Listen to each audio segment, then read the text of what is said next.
In this volume of Hard at Work, we're going to be discussing a more traditional and conservative haircut, the simplified shadow fade. We're going to talk about first setting the lines of demarcation, then we're going to go over gradual blending, and then we're going to look at a few of the finished products. So let's get started. For an example, I'm here using my nephew Davion's, and as you can see, he has a very curly hair texture, and it's easy to wave. And so this was his first time getting this particular haircut. So what we're going to do now, we're going to draw out the lines of demarcation, this being the first line. So what you're going to do now, you'll adjust your adjustable clipper, you'll adjust it to the all the way open position, and then you'll start to make a perimeter around the client's head, making sure that the line is exactly the same on both sides, so that when you do the blending, both sides will look very, very consistent. So here's the second line. Now within this line, you'll go from your clipper being all the way open to attaching a number one guard, and repeat the same process. Have the number one guard on all the way open, and then set another line of demarcation all around the client's hair, making sure that that same line is the same on both sides, so that when you're fading, it'll be consistent. So here we have two lines of demarcations in three regions, each region about a half inch apart. And might I add too at this point that the hair at the top has been cut with the grain with a number one guard. So from the chart here we can review.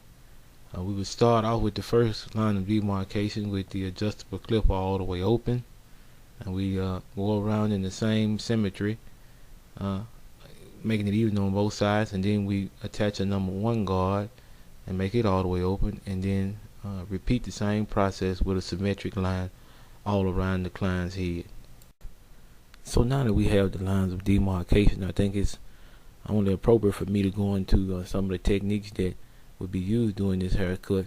The first technique you use would be the demarcation technique, or the cleanup technique.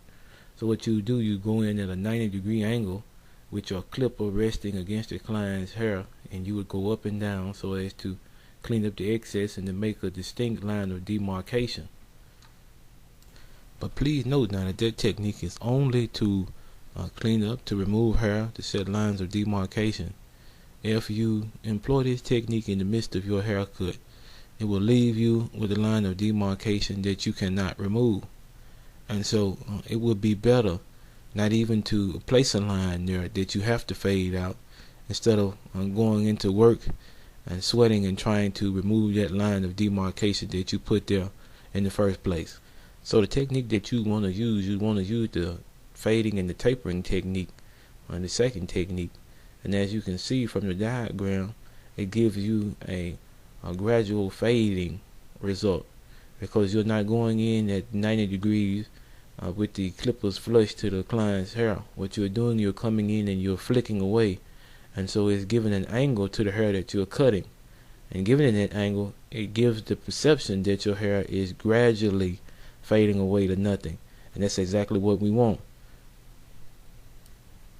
So during the whole of the haircut, you would want to employ the lines of demarcation only at the beginning, when you're using your clipper all the way open and you're setting that first line. After that, it is necessary to use the fading and the tapering technique within the bulk of the hair, so that you won't have a line that will not come out. And so it's a combination of both of them. Make sure that you employ both techniques to get the best haircut that you possibly can, and especially use the tapering and the fading technique if you're cutting your own hair, because it really does work. So now, after having discussed the process, let's look at a few of the finished products. This is my older brother Dietrich, and as you can see, he is also one that elected to try out the shadow fade, and evidently he liked it, because I got no complaints from him.